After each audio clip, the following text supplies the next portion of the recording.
সুখ খুব অদ্ভুত একটা জিনিস, তাই না? আমরা সবাই ভাবি সুখ হয়তো ভাগ্যের ব্যাপার। যার কপাল ভালো, জীবন তাকে দু হাতে সুখ দেয়।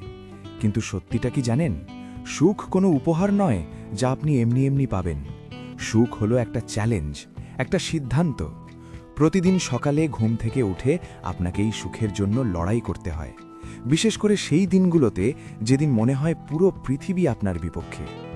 আমাদের জীবনটা সবসময় সহজ হবে না, কিন্তু আমাদের মনের জোরটা এমন হতে হবে যেন যে কোনো ঝড়েও আমরা দাঁড়িয়ে থাকতে পারি। আজকের এই কথাগুলো আপনার জীবনকে দেখার ভঙ্গিটাই বদলে দেবে। দেখুন, আমি একটা কথা খুব বিশ্বাস করি, আমরা অনেকেই সুখীর জন্য অপেক্ষা করে থাকি। আমরা ভাবি যেদিন আমার চাকরিটা ভালো হবে, যেদিন আমার সব লোন শোধ হয়ে যাবে, বা যেদিন আমার কাছের মানুষগুলো ঠিক আমার মনের মতো আচরণ করবে, ঠিক সেদিনই আমি সুখী হব। কিন্তু এটা একটা মস্ত বড় ভুল ধারণা। আপনি যদি সবকিছু ঠিক হওয়ার অপেক্ষায় বসে থাকেন, তবে বিশ্বাস করুন সেই দিনটি হয়তো কখনোই আসবে না। কারণ জীবন মানেই হলো কিছুটা অগোছালো, কিছুটা অনিশ্চিত। সুখ আসলে আকাশ থেকে পড়া কোনো জাদুর কাঠি নয়, এটা একটা অভ্যাস, একটা চয়েস। কোনো দিন সকালে উঠে দেখবেন সব কিছু খুব সুন্দর লাগছে, রোদ ঝলমলে দিন, মনটাও ফুরফুরে। কিন্তু অন্য কোনো দিন হয়তো কোনো কারণ ছাড়াই মনটা ভারী হয়ে আছে, শরীরটা ক্লান্ত, অফিসের কাজের চাপ কিংবা ব্যক্তিগত কোনো ঝামেলায় আপনি বিধ্বস্ত। ঠিক এই মুহূর্তটাই আসল। এই সময় আপনি কি করবেন? আপনি কি সেই হতাশার কাছে হেরে যাবেন, নাকি নিজের মনকে বলবেন, না, পরিস্থিতি যেমনই হোক, আজ আমি ভালো থাকব, আজ আমি হাসব? আমি ইউটিউবে একটা ভিডিও দেখছিলাম, যেটা টাইটেল ছিল জীবন বদলানোর সহজ সূত্র। সেখানেও কিন্তু এই একই কথা বলা হয়েছে।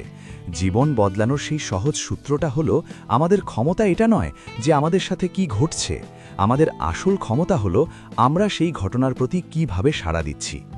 মার্কাস অরেলিয়াস, যিনি এক বিশাল সাম্রাজ্য শাসন করতেন, তিনি কিন্তু কোনো শান্ত সমুদ্র সৈকতে বসে জ্ঞান দেননি। তিনি যুদ্ধের ময়দানে চরম বিশৃঙ্খলার মধ্যেও নিজের মনকে শান্ত রেখেছিলেন।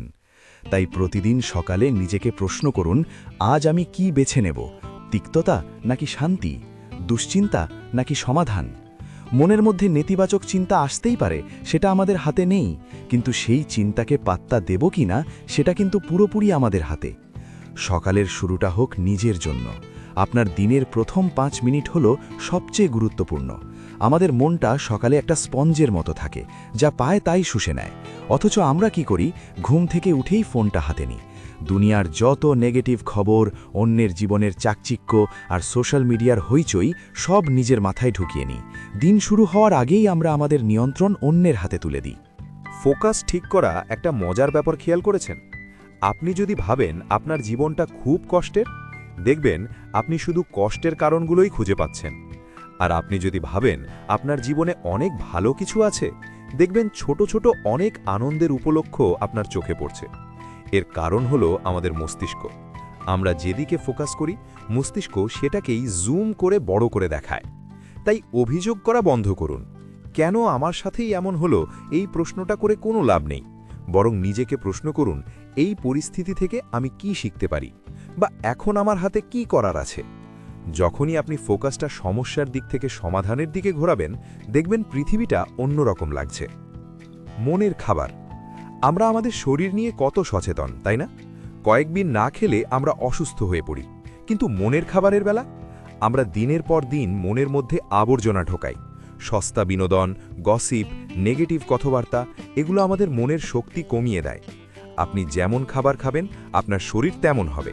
ঠিক তেমনি আপনি যা দেখবেন বা শুনবেন, আপনার মনও তেমনই হবে। তাই নিজের মনের যত্ন নিন। ভালো বই পড়ুন, ভালো কথা শুনুন, এমন মানুষের সাথে মিশুন যারা আপনাকে অনুপ্রাণিত করে। সোশ্যাল মিডিয়াতে স্ক্রল করার সময় নিজেকে প্রশ্ন করুন, এটা কি আমাকে মানসিকভাবে শক্তিশালী করছে নাকি দুর্বল করে দিচ্ছে? যদি উত্তর নেগেটিভ হয়, তবে সরে আসুন। কৃতজ্ঞতা বা গ্র্যাটিটিউড। কৃতজ্ঞতা মানে এই নয় যে আপনাকে সবসময় হাসি খুশি থাকতে হবে বা দুঃখকে অস্বীকার করতে হবে। কৃতজ্ঞতা হলো ঝড়ের মধ্যেও শান্ত থাকার একটা কৌশল। যখন মনে হয় সব কিছু হারিয়ে যাচ্ছে, তখন একটু থামুন। ভাবুন তো, এখনও আপনার কাছে কি কি আছে। হয়তো আপনি সুস্থ আছেন, হয়তো আপনার একটা থাকার জায়গা আছে, কিংবা এমন কেউ আছে যে আপনাকে ভালোবাসে। যে কোনো কঠিন পরিস্থিতিতে কৃতজ্ঞতা আমাদের মাটির কাছাকাছি রাখে। এটা আমাদের মনে করিয়ে দেয় যে হ্যাঁ, সময়টা খারাপ, কিন্তু এটাই শেষ কথা নয়। তাই প্রতিদিন, বিশেষ করে কঠিন দিনগুলোতে অন্তত একটা জিনিসের জন্য মনে মনে ধন্যবাদ জানান। এটা আপনার মনের অস্থিরতা কমিয়ে দেবে। শান্তি আপনার দায়িত্ব। একটা কথা মনে রাখবেন, আপনার মনের শান্তি রক্ষা করার দায়িত্ব কিন্তু আপনার একার। কেউ এসে আপনার জীবন গুছিয়ে দেবে না। যখন নীরবতা কাজ করা বন্ধ করে দেয়, তখন এই 6টি কাজ করো এমন পরিস্থিতিতেও কিন্তু নিজেকেই দায়িত্ব নিতে হয়। লোকে আপনাকে ভুল বুঝবে, সমালোচনা করবে, খোঁচা দিয়ে কথা বলবে, এটাই স্বাভাবিক। কিন্তু আপনি যদি তাদের কথায় প্রভাবিত হয়ে নিজের শান্তি নষ্ট করেন, তবে সেটা আপনার ব্যর্থতা। ফোকাস ঠিক করা একটা মজার ব্যাপার, খেয়াল করেছেন? আপনি যদি ভাবেন আপনার জীবনটা খুব কষ্টের, দেখবেন আপনি শুধু কষ্টের কারণগুলোই খুঁজে পাচ্ছেন। আর আপনি যদি ভাবেন আপনার জীবনে অনেক ভালো কিছু আছে, দেখবেন ছোট ছোট অনেক আনন্দের উপলক্ষ আপনার চোখে পড়ছে।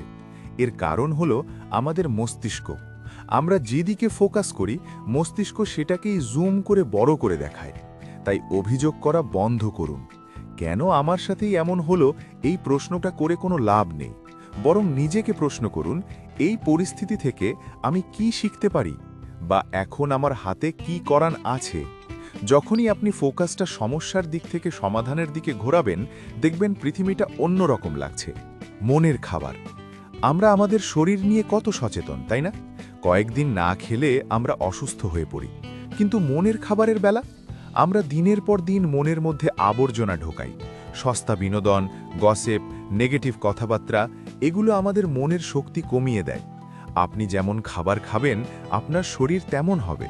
ঠিক তেমনি আপনি যা দেখবেন বা শুনবেন, আপনার মনও তেমনই হবে। তাই নিজের মনের যত্ন নিন। ভালো বই পড়ুন, ভালো কথা শুনুন, এমন মানুষের সাথে মিশুন যারা আপনাকে অনুপ্রাণিত করে। সোশ্যাল মিডিয়াতে স্ক্রল করার সময় নিজেকে প্রশ্ন করুন, এটা কি আমাকে মানসিকভাবে শক্তিশালী করছে নাকি দুর্বল করে দিচ্ছে? যদি উত্তর নেগেটিভ হয়, তবে সরে আসুন। কৃতজ্ঞতা বা গ্র্যাটিটিউড। কৃতজ্ঞতা মানে এই নয় যে আপনাকে সব সময় হাসি খুশি থাকতে হবে বা দুঃখকে অস্বীকার করতে হবে। কৃতজ্ঞতা হলো ঝড়ের মধ্যেও শান্ত থাকার একটা কৌশল। যখন মনে হয় সব কিছু হারিয়ে যাচ্ছে, তখন একটু থামুন। ভাবুন তো, এখনও আপনার কাছে কি কি আছে। হয়তো আপনি সুস্থ আছেন, হয়তো আপনার একটা থাকার জায়গা আছে, কিংবা এমন কেউ আছে যে আপনাকে ভালোবাসে। যে কোনো কঠিন পরিস্থিতিতে কৃতজ্ঞতা আমাদের মাটির কাছাকাছি রাখে। এটা আমাদের মনে করিয়ে দেয় যে হ্যাঁ, সময়টা খারাপ, কিন্তু এটাই শেষ কথা নয়। তাই প্রতিদিন, বিশেষ করে কঠিন দিনগুলোতে, অন্তত একটা জিনিসের জন্য মনে মনে ধন্যবাদ জানান। এটা আপনার মনের অস্থিরতা কমিয়ে দেবে। শান্তি আপনার দায়িত্ব। একটা কথা মনে রাখবেন, আপনার মনের শান্তি রক্ষা করার দায়িত্ব কিন্তু আপনার একার। কেউ এসে আপনার জীবন গুছিয়ে দেবে না। যখন নীরবতা কাজ করা বন্ধ করে দেয়, তখন এই 6টি কাজ করো এরকম পরিস্থিতিতেও কিন্তু নিজেকেই দায়িত্ব নিতে হয়। লোকে আপনাকে ভুল বুঝবে, সমালোচনা করবে, খোঁচা দিয়ে কথা বলবে, এটাই স্বাভাবিক। কিন্তু আপনি যদি তাদের কথায় প্রভাবিত হয়ে নিজের শান্তি নষ্ট করেন, তবে সেটা আপনার ব্যর্থতা। মাঝে মাঝে মানুষকে না বলতে শিখুন। সব তর্কে জড়ানোর দরকার নেই। নিজেকে এমনভাবে তৈরি করুন যেন বাইরের ঝড় আপনার ভেতরের শান্তিকে স্পর্শ করতে না পারে। এটা স্বার্থপরতা নয়, এটা হলো আত্মরক্ষা। দিন শেষের হিসাব। সকালটা যেমন গুরুত্বপূর্ণ, দিনের শেষটাও ঠিক ততটাই জরুরি। সারা দিন আমরা অনেক ভুল করি, অনেক কিছু আমাদের মন মতো হয় না। রাতে ঘুমানোর আগে সেই সব নেতিবাচক চিন্তা নিয়ে বিছানায় যাবেন না। ঘুমানোর ঠিক আগে মাত্র 1 মিনিট সময় নিন। ভাবুন, আজ সারাদিনে কি কি ভালো হয়েছে। হয়তো কারো সাথে একটু ভালো কথা হয়েছে, বা সুন্দর একটা দৃশ্য দেখেছেন। নিজেকে বলুন, আজ আমি যা পেরেছি করেছি, যা ভুল হয়েছে তা থেকে শিখেছি, এখন আমি শান্তিতে ঘুমাবো। এভাবে দিন শেষ করলে আপনার ঘুম ভালো হবে, আর পরদিন সকালে আপনি এক নতুন উদ্যমে জাগবেন। সুখ কোনো রহস্য নয়, এটা একটা চর্চা। এটা প্রতিদিনের ছোট ছোট কাজের সমষ্টি। আপনি যখন নিজের মনের দায়িত্ব নিজে নেবেন, যখন পরিস্থিতির ওপর নির্ভর না করে নিজের ইচ্ছা শক্তির ওপর ভরসা করবেন, তখনই আপনি প্রকৃত সুখ খুঁজে পাবেন। আর এই সুখ কেউ আপনার কাছ থেকে কেড়ে নিতে পারবে না। জীবনটা একটা গল্পের মতো, আর সেই গল্পের লেখক কিন্তু আপনি নিজেই। তাই আজকের দিনটা নষ্ট হতে দেবেন না। নিজের জন্য, নিজের ভালো থাকার জন্য আজই সিদ্ধান্ত নিন। ভিডিওটি যদি আপনার মনের কোনো কোণে একটুও নাড়া দিয়ে থাকে তবে লাইক করতে ভুলবেন না। আপনার একটি লাইক আমাকে আরও ভালো কাজ করার উৎসাহ দেয়। আর আপনি যদি এমন আরও জীবন ঘনিষ্ঠ ও হৃদয় ছোঁয়া কথা শুনতে চান তবে এখনই সাবস্ক্রাইব করুন আমাদের চ্যানেল ভালোবাসার গল্পে। পাশে থাকার জন্য ধন্যবাদ। ভালো থাকবেন আর নিজেকে ভালোবাসবেন।